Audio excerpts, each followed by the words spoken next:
सुधा राणीसोबत खूप खुश होती. तिच्या जीवनातील एकटेपणाची पोकळी राणीने भरून काढली होती. राणीला प्रेमाने कुरवाळत सुधा आपल्या भूतकाळाचा मागोवा घेत होती. काय मिळालं होतं तिला या भूतकाळातून? दुःख, विरह, एकटेपणा. पण तिला त्यांची पर्वा नव्हती. ती आहे त्या परिस्थितीत खुश होती. आजही तिला तो दिवस जसाच्या तसा आठवत होता. ती आज पहिल्यांदा त्याला भेटली होती. भेट कसली धडकलीच होती म्हणा त्याला. ती सायकल घेऊन कॉलेजला निघाली होती. पण वाटेत कुत्रा मागे लागला व तिने जोरात सायकल पळवली. ती इतकी घाबरली होती की समोरून येणाऱ्या विनोदच्या अंगावर जाऊन ती धडकली. दोघेही सावरले. सुधा खूप लाजल्यासारखी झाली. विनोदने कुत्र्याला घालवले. सुधा विनोदला सॉरी म्हणून पुढे निघून गेली. विनोदच्या मनात मात्र सुधा घर करून गेली होती. दुसऱ्या दिवशी सुधा सारिकाकडे गेली. सारिका तिची आवडती मैत्रीण. तिच्या घरी पोहोचल्यावर बघते तर काय विनोद तिथेच होता.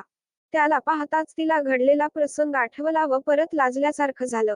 तिने सारिकाला घडलेला प्रसंग सांगितला व तो मुलगा कोण हे विचारले. तर तो सारिकाचा आतेभाऊच निघाला. सारिकाने सुधाची विनयात सोबत ओळख करून दिली. सारिकाचे लग्न असल्यामुळे विनोद आला होता. मैत्रिणीच्या लग्नानिमित्त सुधाचं सारिकाकडे जाणं वाढलं होतं. विनोद आणि तिची सारखी भेट होत होती. हळूहळू चोरून होणाऱ्या नजरभेटीचं रूपांतर प्रेमात कधी झालं ते कळलंच नाही. या ना त्या कारणाने भेटी व्हायला लागल्या. प्रेमाच्या आणाभाका झाल्या. पण प्रेमाचे हे गुलाबी दिवस फार काळ टिकले नाही. प्रेमाला गालबोट लागलंच. विनोदच्या घरच्यांना त्यांच्या प्रेमाची कुणकुण लागली व त्यांनी विनोदला माघारी बोलवून घेतलं. विनोदने सुधाला लवकर परत येतो असं वचन देऊन तो गावी गेला. इकडे सुधा विनोदच्या प्रेमात धुंद होऊन गुलाबी स्वप्न पाहत होती. पण हे स्वप्न जास्त काळ टिकलं नाही. विनोद आला नाही पण त्यांच्या लग्नाची बातमी तिच्यापर्यंत पोहोचली पण ती डगमगली नाही. तिचा प्रेमावर पूर्ण विश्वास होता. सुधाच्या घरच्यांनीही तिच्या मागे लग्नाचा तगादा लावला. पण सुधाने लग्न करणार नाही असं स्पष्ट सांगून टाकलं. घरच्यांनी खूप समजवलं. पण ती ऐकायला तयार नव्हती.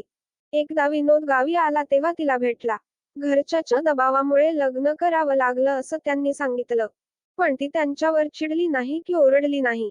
विनोदने समजवण्याचा प्रयत्न केला. लग्न करण्यास सांगितले. पण ती तयार झाली नाही. ती म्हणाली प्रेमाचा शेवट म्हणजे लग्नच असतो असं नाही. मी तुझ्यावर प्रेम करते आणि करत राहील. तू तुझ्या संसारात सुखी राहा. मी कधी तुझ्या संसाराच्या आड येणार नाही. विनोद गेला खरा पण सुधाचं पुढं काय हा विचार त्याची पाठ सोडेना. इकडे घरचे लग्न कर म्हणून पाठीमागे लागले त्यामुळे सुधानी घर सोडलं. विनोदला हे कळल्यावर त्याने तिला एका सेवाभावी संस्थेत काम मिळवून दिलं.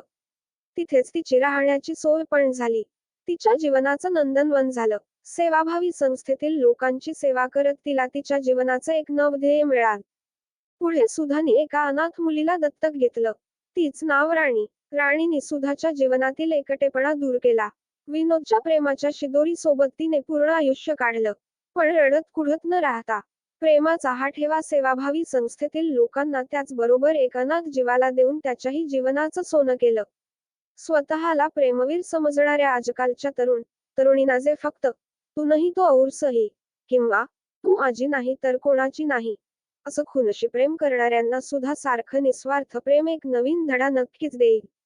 आयुष्य खूप सुंदर आहे.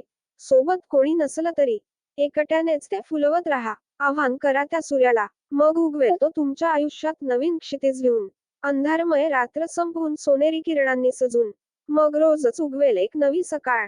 नवीन ध्येयाचा सुगंध घेऊन. आयुष्य खूप सुंदर आहे. सोबत कोणी नसलं तरी एकट्यानेच ते फुलवत राहा.